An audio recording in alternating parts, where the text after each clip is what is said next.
Alrighty guys, welcome back to another one. I've gotten many requests over the last few months to do this, but I keep putting it off. Honestly, I keep forgetting to do it because whenever we do 16 gauge, we just do 2 3/4 modern shells.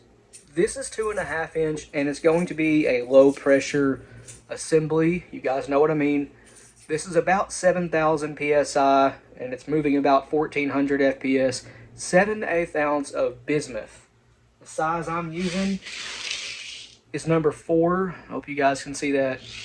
Yeah, this is number 4 bismuth, 2.5 inch 16 gauge.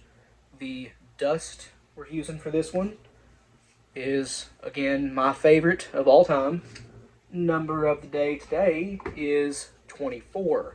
And I'm doing a fold crimp, by the way, the wad Z16. This is a very, very good 16 gauge wad, whether it be 2.5 or 2 3/4, 2 9/16, 2 5/8. That wad is awesome for all lengths. But this is a Shaddai haul, by the way. What I was getting at there, if you're wanting to do a fold crimp, go with 24. For a roll, the data actually calls for 25, and it's about, well, it's 7,040 psi.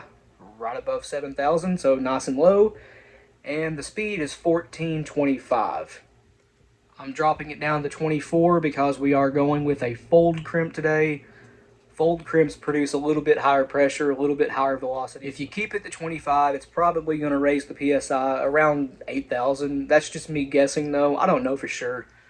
But it will raise the psi, obviously the speed too.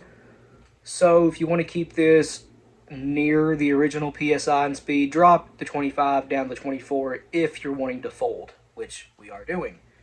So if I didn't mention it, this is a Shaddai 2.5 inch haul, and it's purple. Actually, the color listed is a lavender. Red base wad, not that that matters, but this does have a 8mm brass head on it. Does brass height matter? Not at all. This is, well, it just happens to be low brass. I could cut down a 2 3/4 high brass hull, put this same recipe in it, no problem at all. I could also take a low brass 2 3/4 and put the highest psi, highest velocity, heaviest recipe in this book in that one, and it'd be just fine too. And it's low brass. But enough about that. Let's actually start putting this together. Okay, as you can see, the magical dust is already in the hull. Maybe you can hear it too, but it's in there. 24. If you don't want 1400 FPS, drop it down to 23.5 or 23. That will lower the PSI even more. It'll drop it well down into the 6,000s, and it'll drop it into the 1300s. But you can see the wad, hopefully, it comes up to, well, I can't even see it. It comes up to about right here. Plenty of room left to fold this. Again, the data calls for 25 and a roll 24, and fold crimp should work just fine too. But what I do is add, well, not add, but make sure the wad is down there on the powder good. Just give it a little bit of compression.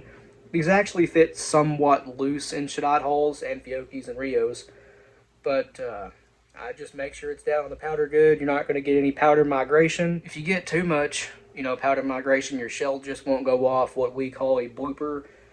But yeah, you don't want that. But anyway, we are ready for our 7/8 ounce of bismuth. Anything from 4s to, well, 4s and smaller will work here. I don't know if number 3 bismuth will fit here, but 4s do. It's kind of tight though, the fold. All right, we have our 7/8 ounce of bismuth in there. That is about 380 grains. I think it's actually 383. And that would be 0.88 on the scale is what I, set it to. Not set it, but that's what I put in the haul. It's 0.88 of an ounce, 7/8. And you can see it's right here, right at the correct height for a fold.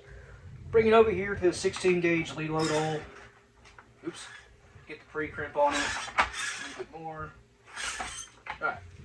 Pre-crimp is established, and that one is about dang flawless. I have over here, this is my 10 gauge reload all converted from a 12, a GOP Robacitor, and what that does, if I have it lined up right, and I do not, is that creates a crease or a seam around the radius of the crimp right here, And what that does is whenever you final crimp this, the plastic is bent into the proper shape for a perfect fold, as you guys will see in just a moment. Bring it over to the final crimp of the press. By the way, if you're doing 2.5 inch, I should have mentioned this earlier with the reload all, you need to trim off, over here's a better example, 1/4 inch of the final crimp tube. It's plastic, it's really, really easy to do. All I did was take a flat file. This one's very, very fine, but a obviously rougher flat file. That right there. Take off about 1/4 inch, and you can crimp 2.5 inch on the reload all just fine. If you don't do that, 2 3/4 is the shortest it can do.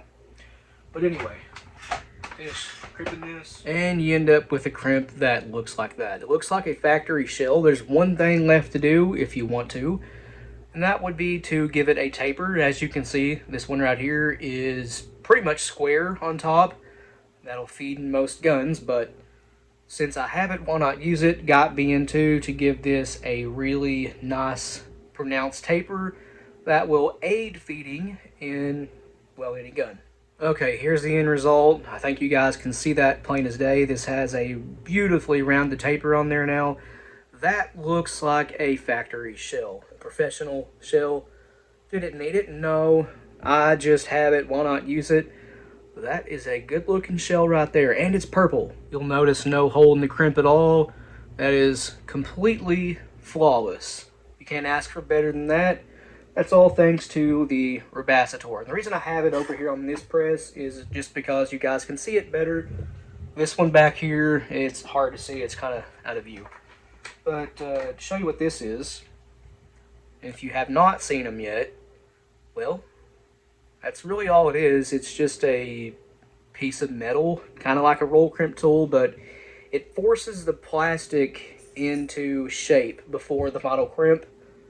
These things are awesome. They are not expensive either. They are only 25 bucks. I haven't covered this in a while, but people have been asking more and more lately. How these attach to the press is just a, let me take it apart actually. This is a, well, it was a 12 gauge. The pre-crimp tubes are still 12 gauge. So this is a 3/4 to 7/8 inch rubber expansion plug, about an inch tall. You get these on eBay. They're dirt cheap. A screw with Ilm 6 threads, about, I don't know, 1.5 inch, 1 3/4 long, and just some washers. Slide them through there. Then screw the Rebacitor onto it, about halfway, like that. If you see it's still loose, slide that up into the pre-crimp tubes and tighten it up, and that's it. It's just friction fit. You can take them back off real easy just like that. And to me, this is a must-have upgrade to the reload all or mech, Pons Miss Warren, any press really. This is going to greatly improve your crimps.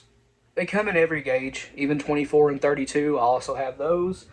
They let you do fold crimps on 24 and 32 gauge, something you normally can't do. I know that's really not in good lighting, but that is 32 gauge. Anyway, there is 7/8 ounce low PSI, high velocity, 2.5 inch 16 gauge bismuth, non-toxic, low PSI for older guns. What more could you ask for? That's a good shell. Anyway, guys, I've said all I want to say. Please like and subscribe. We always appreciate that. If you have any questions or comments, leave them down in the comment section below, and we'll get back to you. And if you want to, go check out our Patreon. I'll learn English one day. It's as low as $1 a month. You guys get early access to content. A link to that, as well as a link to our Instagram, Rumble, and merch store will be in the description below. But other than that, you guys take it easy. We'll see you in the next one.